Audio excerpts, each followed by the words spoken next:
World Tune TV.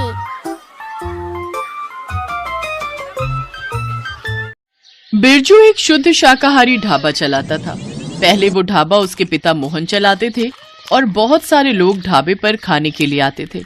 वहां से 5 minute की दूरी पर एक बहुत बड़ा शिव मंदिर था। लोग मंदिर में पूजा के बाद ढाबे पर खाने के लिए आते थे। अरे मोहन भाई, रोटी और भिंडी मसाला देना। हाँ मालिक, बैठ तो जाइए, स्पेशल भिंडी मसाला दे रहा हूँ, रोटी के साथ मस्त लगेगा। पता है भाई, तुम्हारे भिंडी मसाले के लिए तो आता हूँ यहाँ। क्या भिंडी बनाते हो तुम? बिरजू तब छोटा था और ढाबा चलाने में अपने पिता की मदद करता था, लेकिन बिरजू को खाना बनाने का कोई शौक नहीं था। उसे मिट्टी से खेलना पसंद था। वो पत्थर से घर बनाता था। उस वजह से मोहन उसे डांटता भी था। उसके बाद बहुत दिन बीत गए। बिरजू बड़ा हो गया। मोहन बीमार पड़ गया। बिरजू की शादी हो गई और उसको एक बेटा भी हो गया। उसका बेटा 10 साल का हुआ तब मोहन का देहांत हो गया। जाने से पहले मोहन ने बिरजू से कहा, बेटा बिरजू, वो ढाबा मेरी जान है, उसे बंद मत होने देना। आप चिंता मत कीजिए पिताजी, आपका ढाबा कभी बंद नहीं होगा, ये मेरा वादा है। और उसके बाद मोहन ने आखिरी सांस ले ली। अपने मरते हुए पिता से बिरजू ने वादा कर दिया था। अब उसे वादा निभाना ही था। लेकिन उसे एक चीज ठीक से नहीं आती थी और वो है खाना बनाना। ढाबे पर लोग खाना खाने के लिए तो आते हैं, लेकिन बिरजू के हाथ में वो बात नहीं थी। बिरजू भाई, बड़ा दुख हुआ मोहन भाई के बारे में सुनकर। अब क्या ही कर सकते हैं, रोटी और भिंडी मसाला देना 1 प्लेट। हाँ मालिक, मैं अभी लाता हूँ। बिरजू रोटी और भिंडी मसाला लाकर उस आदमी के सामने रख देता है, लेकिन खाते ही उस आदमी का मुंह बन गया। अरे ये क्या है, इस भिंडी मसाले में तो टेस्ट ही नहीं है। किसने बनाया है ये? जी मैंने बनाया है। क्या यार बिरजू भाई, इस भिंडी मसाले में वो बात ही नहीं है। अपने बाप से कुछ भी नहीं सीखा क्या? अब मैं यहाँ कभी नहीं आऊंगा। अरे रुक जाइए मालिक। लेकिन वो आदमी नहीं रुका। धीरे धीरे ढाबा खाली हो गया। निराश होकर बिरजू घर चला आया। उसकी पत्नी सरला ने पूछा, क्या बात है, दुखी क्यों लग रहे हो? क्या करूं सरला, मैं पिताजी के जैसा भिंडी मसाला नहीं बना सकता। तुम मुझे सिखा सकती हो? वो तो मैं भी नहीं बना सकती उनके जैसा। एक वही थे, अब क्या होगा? पता नहीं, मुझे कुछ समझ नहीं आ रहा है। लेकिन बिरजू की जानी दुश्मन राघव को बहुत कुछ समझ आ रहा था। राघव बिरजू का चचेरा भाई था। राघव ने जैसे ही देखा कि सब लोग बिरजू का ढाबा छोड़कर जा रहे हैं, वैसे ही उसने अपने पिता को ये बात बता दी। मनोहर बहुत खुश हुआ। वाह बेटा वाह, क्या खुशखबरी लाया है तू। अब बारी है उन्हें मजा चखाने की। अब हम उसी के ढाबे के सामने हमारा रेस्टोरेंट बनाएंगे। रेस्टोरेंट बनाएंगे? लेकिन कैसे? हमारे पास तो पैसे ही नहीं है। पैसे उधार लेंगे और रेस्टोरेंट नहीं चला तो चलेगा कैसे नहीं? हम स्वादिष्ट खाना जो बनाएंगे, हम बनाएंगे बेस्ट भिंडी मसाला। कैसे पापा? मोहन चाचा जैसा भिंडी मसाला बनाना ना तो आपको आता है और ना ही मुझे। टेस्ट कैसे आएगा? मेरे पास एक प्लान है। राघव ने अगले ही दिन बहुत सारे लोगों से कर्जा ले लिया और अगले ही दिन से रेस्टोरेंट बनाने का काम शुरू हो गया। बिरजू ने अपनी पत्नी से कहा, मर गए, राघव और मनोहर चाचा रेस्टोरेंट बना रहे हैं। अब तो मेरे ढाबे पर कोई नहीं आएगा। 1 महीने के अंदर रेस्टोरेंट बनकर तैयार हो गया और राघव ने बाहर लिख दिया कि यहाँ बेस्ट भिंडी मसाला मिलता है। नया साफ सुथरा रेस्टोरेंट देखकर लोग वहां जाने लगे। कुछ ही दिनों के अंदर सब लोग उसी रेस्टोरेंट में जाकर खाने लगे। जो बचे खुचे लोग ढाबे पर आते भी थे, वो भी जाते वक्त बिरजू को 2-4 बातें सुनाकर जाते थे। अब बिरजू कैसे कहता कि उसे खाना बनाने का कभी कोई मन ही नहीं था। उसे तो पत्थरों से खेलना पसंद था। अब ये बात वो बोलने जाएगा तो लोग उसे पत्थर से ही मारेंगे। इसीलिए बिरजू चुप रहता और लोगों की बातें सुन लेता। धीरे धीरे उसके ढाबे पर लोगों ने आना बंद ही कर दिया। स्कूल में फीस न देने की वजह से उसके बेटे को स्कूल से निकाल दिया गया। घर में 2 वक्त चावल और साग बनने लगा। एक रात को बिरजू रो पड़ा। सब कुछ खत्म हो गया सरला, मैं अपना वादा नहीं निभा पाया। पिताजी मुझे कभी माफ नहीं करेंगे। ऐसा मत कहो, लेकिन मुझे एक बात समझ नहीं आ रही है। राघव इतना अच्छा खाना बना कैसे रहा है? टेस्ट कहाँ से ला रहा है वो? पता नहीं, सीखा होगा कहीं से। ये दोनों बाप बेटे सीखने वालों में से नहीं है। ये दोनों तो चोर लफंगे धोखेबाज हैं। मुझे लगता है कि ये दोनों मिलकर कुछ गलत काम तो कर रहे हैं। ठीक है, मैं देखता हूँ। अगले दिन सुबह सुबह उठकर वो बाहर चला गया और उसका शक सही निकला। राघव कहीं जा रहा है। बिरजू ने उसका पीछा किया। राघव चुपके चुपके कसाई के पास गया और मटन की चर्बी खरीदी। मैंने सही पकड़ा था। बिरजू ने अपने मोबाइल पर पिक्चर उठा ली। उधर सरला की तबीयत खराब हो गई तो उसके बेटे मुन्ना ने कहा, माँ आज मैं आपके लिए खाना बनाऊं? हाँ बेटा, कोशिश कर। मेरी तबीयत बहुत खराब है। मुन्ना रसोई गया और सामने भिंडी पड़ी थी। मुन्ना ने भिंडी मसाला बनाया। उधर मटन चर्बी वाली पिक्चर निकालकर बिरजू ने रेस्टोरेंट के बाहर चिपका दी। लोगों ने देखा और वो सब गुस्से से लाल हो गए। लोगों ने मनोहर और राघव को बहुत मारा और फिर उसे पुलिस के हवाले कर दिया। बिरजू खुश होकर घर लौटा और सरला को सब कुछ कहा। बहुत अच्छी बात है, लेकिन अब क्या होगा? हमारा ढाबा भी कैसे चलेगा? लीजिए भिंडी मसाला खाइए, मैंने बनाया है। बिरजू और सरला ने भिंडी मसाला खाया और उन दोनों की बोलती बंद हो गई। मुन्ना बेटा, तू तो बिल्कुल अपने दादाजी जैसा भिंडी मसाला बनाता है। सच? हाँ बेटा, तुझे तेरे दादाजी का टैलेंट मिला है। मुझे आज खाना बनाकर बहुत अच्छा लगा। मैं खाना ही बनाना चाहता हूँ। वाह बेटा, रुक जा, मुझे एक आइडिया आया है। मैं पत्थरों को भिंडी के शेप में काटकर हरा रंग करता हूँ और उन भिंडियों से ढाबा बनाता हूँ। लोगों को देखकर ही लगेगा कि ये शुद्ध शाकाहारी ढाबा है। वाह पापा, हम दोनों बाप बेटा मिलकर भिंडी ढाबा चलाएंगे। और फिर क्या था? बिरजू ने पत्थर की भिंडियों से ढाबा बनाया और ढाबा चल पड़ा। मुन्ना खाना बनाने लगा और बिरजू बाकी काम संभालने लगा। ऐसे ही बाप बेटा मिलकर मोहन का भिंडी ढाबा चलाने लगे और खुशी खुशी रहने लगे।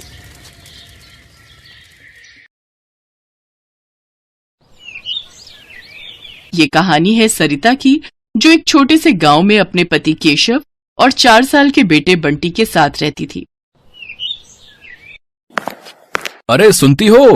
अरे कहाँ हो? जी आई। क्या हुआ जी, बड़े खुश लग रहे हो? अरे बात खुशी की ही है। अपने सरपंच जी के बेटे का लगन होने वाला है। हमें भी न्योता दिया है उन्होंने, तो तैयार रहना। अरे वाह, पर इतने बड़े घर की शादी है तो थोड़ा ठीक से चलना होगा ना। हाँ वो तो है, वहाँ शहर के भी बड़े बड़े लोग आएंगे। और खाने के लिए भी बहुत कुछ होगा वहाँ। चलो, अपना बंटी बड़ा खुश हो जाएगा। हाँ सही कहा। सरिता गांव के सरपंच रामलाल के बेटे की शादी को लेकर बहुत उतावली थी। कुछ दिनों बाद शादी का दिन भी आ गया। केशव सरिता और बंटी को लेकर शादी में पहुंचा। पंडाल में एक से बढ़कर एक लजीज व्यंजन सजे हुए थे, मगर सरिता और केशव की नजर बस पालक पनीर के बर्तन पर ही अटकी हुई थी। जब खाने की शुरुआत हुई तो दोनों ने भरपेट पालक पनीर खाया और छोटे बंटी ने भी पहली बार पालक पनीर का स्वाद चखा। असल में केशव की माली हालत बहुत खराब थी, तो घर में 2 वक्त हर किसी को पेट भर खाना मिल जाए, यही एक बड़ी चुनौती थी। ऐसे में ये दावत उनके लिए किसी सौगात से कम नहीं थी। तीनों ने शादी की दावत अच्छे से खाई और फिर अगले दिन, माँ मुझे वो खाना है। क्या बेटा, क्या खाना है मेरे बच्चे को? वही जो हमने कल खाया था, हरा हरा सा, जिसमें वो सफेद सफेद डब्बे थे। अच्छा वो, अरे मेरे प्यारे लल्ला, उसे पालक पनीर कहते हैं। हाँ माँ, वही पागल पनीर। अरे मेरा लल्ला, ठीक है, मैं अपने लल्ला के लिए बना दूंगी पागल पनीर। ठीक है माँ। हंसी हंसी में सरिता ने बंटी से पालक पनीर बनाने का वादा तो कर दिया, लेकिन वो खुद नहीं जानती थी कि वो ये करेगी कैसे। केशव एक छोटा किसान था। जब उसकी फसल बिकती थी तभी थोड़े बहुत पैसों का इंतजाम हो पाता था और उन्हीं पैसों में अगली फसल तक का खर्चा चलाना होता था। और ये बात सरिता भी अच्छे से समझती थी। उफ, बंटी से बोल तो दिया, पर पालक पनीर बनाने में तो बड़ा खर्चा होगा और अभी तो बहुत तंगी है। इनसे बात भी की तो बहुत गुस्सा करेंगे, अब क्या करूं मैं? इसी उधेड़-बुन में सरिता का पूरा दिन निकल गया। फिर अगले दिन सुबह उठते ही सरिता को चिंता होने लगी, क्योंकि उसने केशव से रुपए मांगे नहीं थे और बंटी सुबह से ही पालक पनीर खाने की जिद कर रहा था। सरिता बुझे मन से रसोई में गई और जाकर आटा गूंथने लगी। तभी उसे एक ख्याल आया। वो जल्दी से पड़ोसी के खेत से थोड़े से ताजे पालक के पत्ते मांग कर ले आई। फिर उसने गुथे आटे की लोई के चौकोर टुकड़े करके उन्हें अच्छे से पकाया और उन्हें पालक पकाकर उसमें बिल्कुल पनीर की तरह डाल दिया। और फिर, माँ जल्दी लाओ ना, पागल पनीर बना नहीं क्या अब तक? बन गया लल्ला, लो, ये रहा। अरे वाह, आज तो मजा ही आ जाएगा। हाँ मेरे बच्चे, लो अब जल्दी से खाओ। मासूम बंटी बिना कुछ समझे बूझे खाता गया, मगर सरिता अंदर से बहुत दुखी थी, क्योंकि वो तो सच जानती थी। फिर उसी शाम, बाबा आपको पता है माँ ने आज क्या बनाया? अब क्या बनाया बेटा? माँ ने आज वो शादी वाला पागल पनीर बनाया खाने में। क्या? अच्छा। उसे पालक पनीर कहते हैं बेटा। केशव बंटी की बात पर हंसा, पर वो हैरान भी था कि आखिर पालक पनीर बनाने के लिए सरिता पैसे कहाँ से लाई। उसने फौरन अंदर जाकर सरिता से पूछा, सरिता वो बंटी बता रहा था कि तुमने पालक पनीर बनाया है। जी मैं लाओ, थोड़ा सा हमें भी चखा दो फिर। सरिता को कुछ समझ नहीं आ रहा था कि वो केशव को क्या कहे, तो फिर उसने बिना कुछ सोचे समझे केशव के सामने भी वही पालक की सब्जी लाकर रख दी, जिसमें पनीर की जगह आटे के चौकोर टुकड़े थे।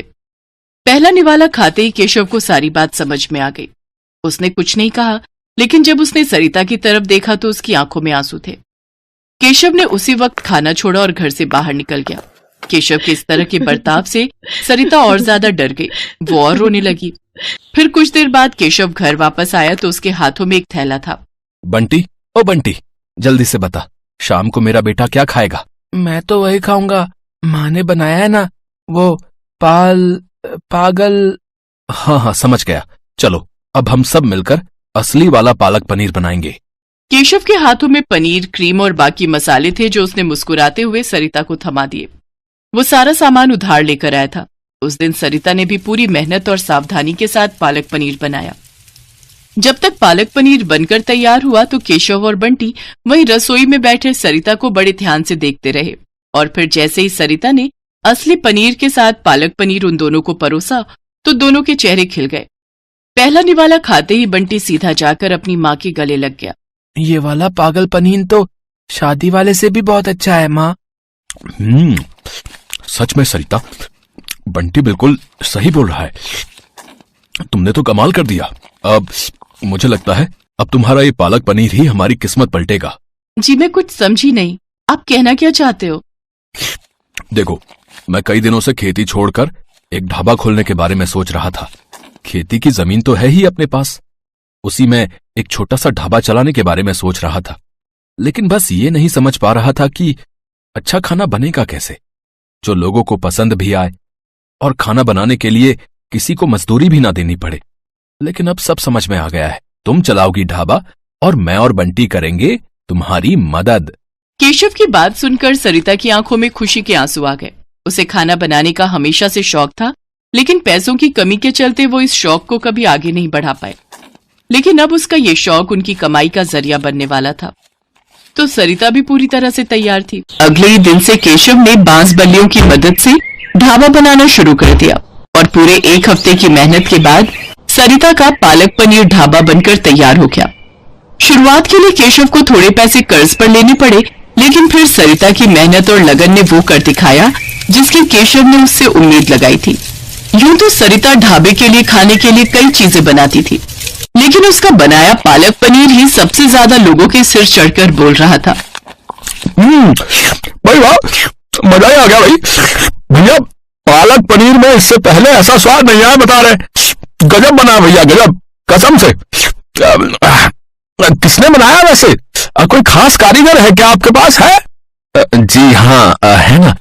और वही इस ढाबे की असली मालकिन भी है, वो मेरी पत्नी सरिता। उसी ने बनाया है सब कुछ। अरे वाह,